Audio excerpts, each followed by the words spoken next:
Greetings, everyone, and welcome back to the channel.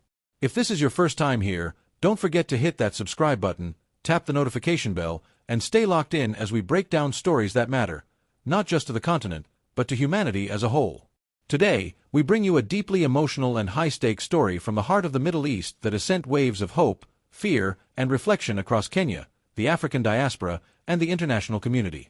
The case of Stephen Munyakho, a Kenyan man who was scheduled to be executed in Saudi Arabia, has taken a dramatic and unexpected turn.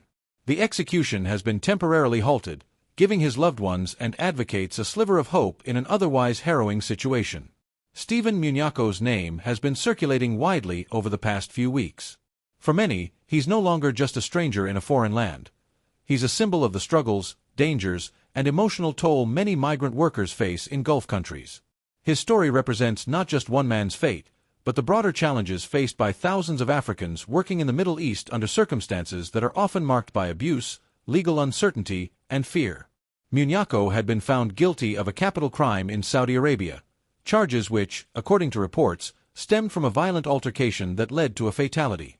While the Saudi justice system found him guilty and sentenced him to death, human rights groups and legal advocates have long raised concerns about the fairness of his trial, the legal representation provided, and whether his rights as a foreign national were fully observed.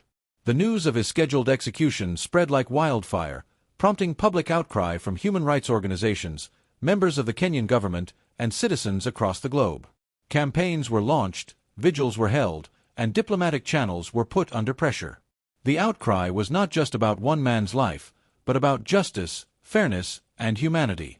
The Kenyan government, through its Ministry of Foreign Affairs, reportedly made direct appeals to Saudi authorities to reconsider the execution, requesting more time and further diplomatic engagement. And now, in a surprising and emotional twist, the Saudi government has temporarily halted the execution, citing the need for further review and ongoing diplomatic discussion. The pause, however, is not a guarantee. It does not mean Stephen Munyakho is free. It does not mean the charges have been dropped.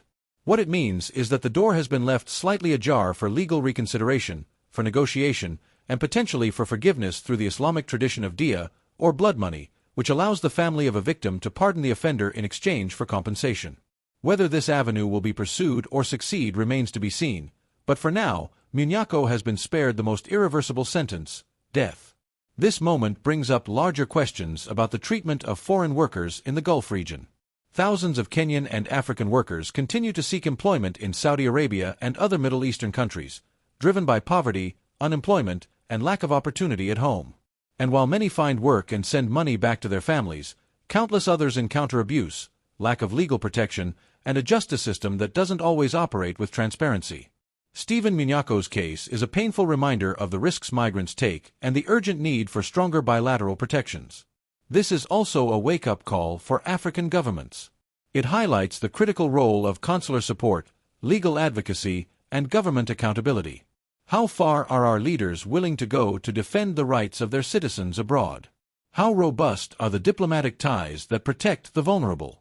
In Munyakho's case, the delay in execution is the result of combined efforts, diplomatic, civil, and humanitarian, and it shows what can happen when people unite and raise their voices. But time is of the essence. Advocacy must continue. Support must be sustained. Pressure must not ease. Because behind the headlines is a man, a father, a son, a friend, waiting in a prison cell, unsure of what tomorrow will bring. He is not just a statistic. He is a life that still hangs in the balance. Thank you for watching. If this story moved you, please hit the like button, share this video with as many people as possible, and most importantly, subscribe to this channel for more stories that deserve attention, justice, and action. We will keep following Stephen Munyakho's case and provide updates as they unfold. Leave your thoughts in the comments. What do you think African nations need to do to better protect their citizens working abroad? Until next time, stay informed, stay compassionate, and stay hopeful.